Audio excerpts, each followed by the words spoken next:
যারা বিজেপি করে, এক তো না বুঝে করলে অবুঝ, আর বুঝে করলে শয়তান।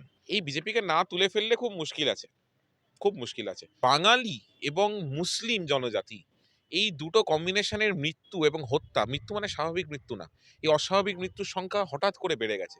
আমরা যাকে লিঙ্ক করিয়ে দিয়েছি দেশের ক্ষমতার, যার সাথে লিঙ্ক হয়ে গেছে, সেই লোকটা এমন একটা লোক, তার যা নীতি, তার যা চরিত্র, তার যা অতীত, তাতে তো এইসব আমাদের ফেস করতে হয়, কোনো অস্বাভাবিকতার কিছু নেই। দাদা, যে দেশনায়কের আজকে জন্মদিন, তার জন্য নির্বাচন কমিশন জানাচ্ছে যে কোনো রকম লিঙ্কেজ পাওয়া যাচ্ছে না, কি বলবেন? তার পরিবারের লোককে, চন্দ্র বোসকে।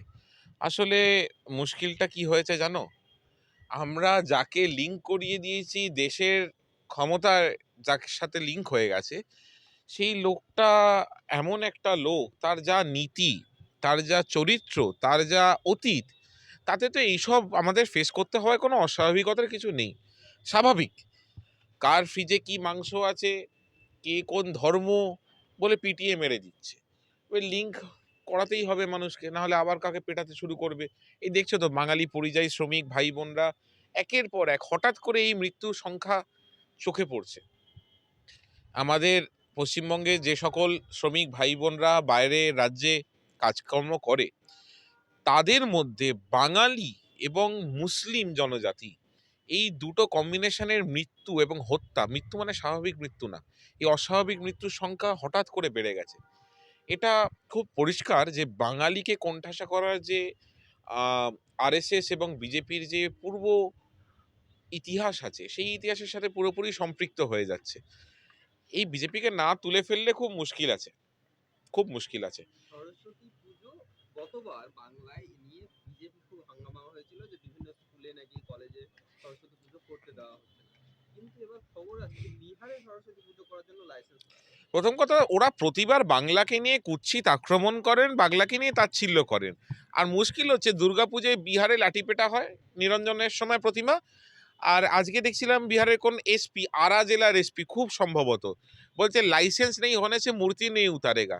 আমরা ওই যে বললাম লিঙ্ক, আবার একটু ঘুরিয়ে বলি, আমরা যাদেরকে লাইসেন্স দিয়ে জনগণ বসিয়ে দিয়েছে মসনদে, খুব মুশকিল আছে। এবারে আমাদের সব ক্ষেত্রে ওদের থেকে লাইসেন্স মানে কি, ওদের থেকে পারমিশন নিতে হবে।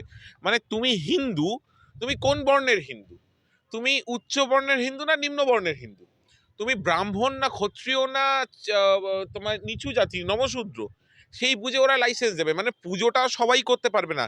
লাইসেন্স ইজ ভেরি সিগনিফিকেন্ট, তোমরা লক্ষ্য করো, বলছে লাইসেন্স দেঙ্গে, মানে যারাদেরকে অ্যাপ্রুভ করবে বিজেপি তারা পুজো করতে পারবে। মানে সেই পুরনো ব্রাহ্মণ্যবাদে আমরা ফিরে আসছি।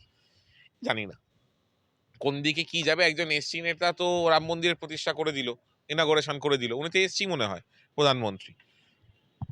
এখন অপরদিকে যেখানে মানে উত্তরপ্রদেশে যেখানে যোগী একজন সাধু, তিনি কে কে মুখ্যমন্ত্রী। কে কে কে যোগী কি যোগী যোগ? আদিত্যনাথ। মোহন কুমার বিস্ত ওর নাম।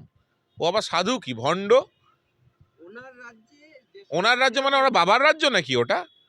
উনি মুখ্যমন্ত্রী, রাজ্য আবার নাকি রাজ্য, রাজ্যবাসীর মুখ্যমন্ত্রী ওই রাজ্যের, সেই রাজ্যে শঙ্করাচার্য রাজ্যের শঙ্করাচার্য না, পুরো ভারতের শঙ্করাচার্য, পৃথিবীর শঙ্করাচার্য উনি। হেনস্থা করা হচ্ছে, তাকে স্নান হচ্ছে করতে তো, দেওয়া হচ্ছে, পুণ্য স্নান করতে দেওয়া হচ্ছে। হবে কি করে? এখন তো পাপ পুণ্যের সবকিছুর এজেন্সিটাই ওরা নিয়ে নিয়েছে।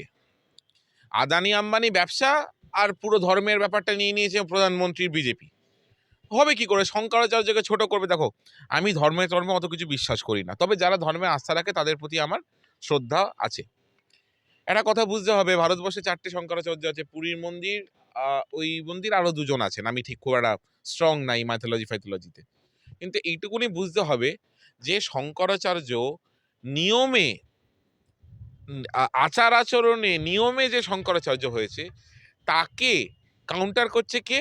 কি বাঘেশ্বর না কি একটা কি কে আছে, সে হাতে 5 লাখের ঘড়ি, 2.5 কোটির গাড়ি, লাইফস্টাইল দেখো, অশিক্ষিত, তারা হয়ে গেছে এখন দেশের বাবা তথাকথিত। আমি তো আমার নিজের বাবা ছাড়া কাউকেই বাবা বলি না। তো এদের এদের কাছে একাধিক বাবা এদের। শঙ্করাচার্যকে যেখানে, মানে হিস্টোরিক্যালি যিনি শঙ্করাচার্য হয়ে এসছেন নিয়ম নীতি মেনে, যে যে প্যারামিটারে, তাকে এখন শঙ্করাচার্য মানছে না। বুঝুক হিন্দুরা, বুঝুক, কারা ভোট দিয়েছিল বুঝুক। যে সকল মানে দেখো, একটা হচ্ছে যারা বিজেপি করে, এক তো না বুঝে করলে অবুঝ, আর বুঝে করলে শয়তান। এবারে ওরা বুঝে বিজেপিকে এনেছিল, না বুঝে এনেছিল, এটা বোঝা যাবে তারপর এই পরবর্তী নির্বাচনে। ৩,০০০ মন্দির, মানে ৩,০০০, ২,৫০০, ২,০০০, ২,৫০০ বছর পুরনো মন্দির মণিকর্ণিকা ঘাট পুরো ধ্বংস করে দিল। আমি তো বলি মোগল সাম্রাজ্যে যত না সনাতনী ধর্মের মন্দিরের ওপরে অত্যাচার হয়েছে, তার থেকে বেশি হচ্ছে এই এই এই আজকের যুগে দাঁড়িয়ে।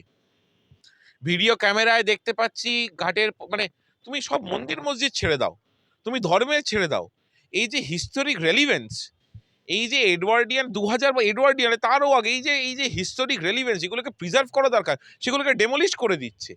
এই কোথায় আমরা বাস করছি? এই অজন্তেরও কোনদিন ভেঙে দেবে দিয়ে নিজের মতো করে নাম মন্দির কোনো মন্দির তৈরি করবে।